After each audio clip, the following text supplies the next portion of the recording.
তাগুতপন্থী লোকদেরকে দেখবেন, রাআইতাল মুনাফিকিনা ওয়াদুমে হতম নাসাওয়া তুদামাতুম মেহানুত। মুসলমান এই জানহাতে কে শর্মায়ে ইহুদ। আল্লামা ইকবাল বলেন, চাল চলনে হিন্দু তুমি, পোশাক আশাকে খ্রিস্টান, মুসলমানদের এই অবস্থা দেখে ইহুদি করে লজ্জা জ্ঞান। চ্যানেল ঝাড়ফুঁক চিকিৎসা, সকল রোগের শিফা, কোরআনের শিফা। সাবস্ক্রাইব করুন এবং পাশে থাকুন। ধন্যবাদ। ওরা বলে ইমানদার, কিন্তু আল্লাহ বলতেছেন, আমি আল্লাহ বলি ইউরিদুনা আইয়াতাকামু ইলা তাগুত। আল্লাহু আকবার। ওরা তাগুতের আইনকে, তাগুতকে সমর্থন দিয়েছে। আল্লাহ পাক 2 নম্বর বাক্যে বললেন, ওরা বলে আমরা ঈমান এনেছি আপনার উপর এবং আপনার পূর্বে যে সমস্ত নবী আম্বিয়া আলাইহিমুস সালামরা আছে এদের প্রতি আমরা ঈমান এনেছি। কিন্তু ওরা তাগুতের মধ্যে ওদের ব্যক্তিগত জীবন, ওদের পারিবারিক জীবন, ওদের সামাজিক জীবন, ওদের সাংসারিক জীবন, ওদের অর্থনৈতিক জীবন, ওদের রাজনৈতিক জীবন, সব কিছু কার মধ্যে? তাগুতের মধ্যে ওরা। এরপর আল্লাহ রাব্বুল আলামিন পরাত 61 নম্বর আল্লাহ রাব্বুল আলামিন বললেন, হে নবী, যদি আপনি ওই সমস্ত তাগুতপন্থী লোকদেরকে বলেন যে যেহেতু আপনারা জানেন না, এখন আপনি খোলাখুলি জানার পর, আপনি ক্লিয়ার কনসেপশন হয়ে যাওয়ার পর এবার ওই তাগুতকে বাদ দেন আসেন, তখন তারা কি বলে? আল্লাহ বলছেন, ওয়াইদা কিলালাহুম তালাউ ইলা মা আনজালাল্লাহু ওয়া ইলার রাসূলি রাআইতাল মুনাফিকিনা ইয়াসুদ্দুনা আনকা সুদুদা। আল্লাহু আকবার।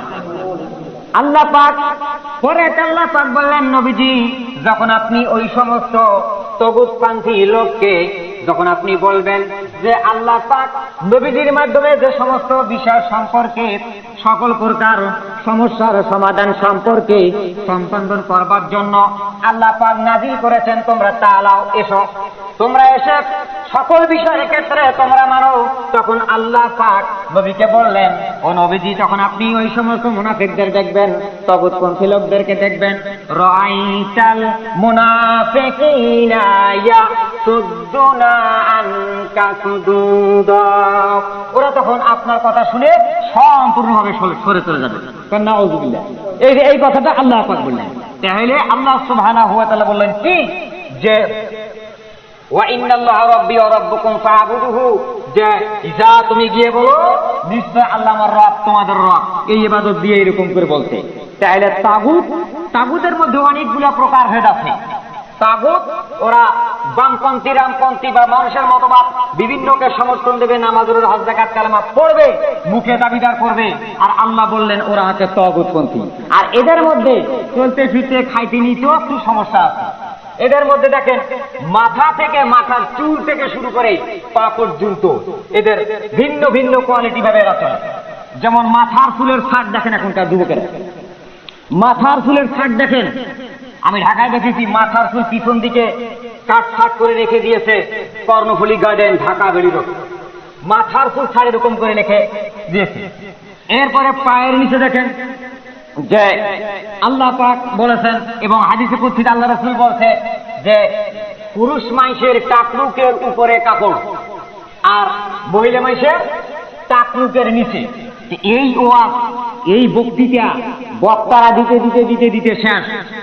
এখন মেয়েরা বলতেছে, হুজুর বক্তৃতা বহুত দিলেন, কাম হচ্ছে না, তা আমাদের প্যান্টটা যুবকদের দিলাম আর যুবকদের প্যান্টটা আমরা নিলাম। নাউযুবিল্লাহ। দেখেন, আল্লাহ অর্ডার দিয়েছে পুরুষদের টাকনুকের উপর, এখন মেয়েরা করতেছে টাকনুকের উপর, ঠিক কিনা? আর পুরুষদের, যুবকদের টাকনুকের নিচে। তাইলে এদের চলাফেরা, থাকা, খাওয়া, চাওয়া করা সব কিছু কার মতো? বেজাতির অনুকরণ করে আসতেছে। আসলে এই সমস্ত করে আপনারা যদি ইবাদত বন্দেগী করেন, তাহলে এটা তো কবিরা গুনাহ হচ্ছে, শিরিক হচ্ছে। কিন্তু আপনারা মুখে দাবি করবেন ইমানদার। ওই যে আল্লাহ বললো সূরা নিসার 60 নম্বর আয়াত, ইমানদার। কিন্তু আল্লাহ বলল যে নবীজি ওরা তাগুতকে সমর্থন দিয়েছে, ওরা তাগুতের মধ্যে আছে কিন্তু টের পায়। আমার বন্ধুগণ, এই সমস্ত বেজাতির অনুসরণ অনুকরণ যারা করে তাদের সম্পর্কে ডক্টর আল্লামা ইকবাল বলেন, অদমে হতম নাসারা তুদামাতুম মেহানুত, অদমে হতম নাসারা তুদামাতুম মেহানুত। মুসলমান এই জানহাতে কে শর্মায়ে ইয়াহুদ। আল্লাহু আকবার। মহাকবি আল্লামা ইকবাল বলেন, চালচলনে হিন্দু তুমি, পোশাক আশাকে খ্রিস্টান, মুসলমানদের এই অবস্থা দেখে ইহুদি করে লজ্জা জ্ঞান। নাউজুবিল্লাহ।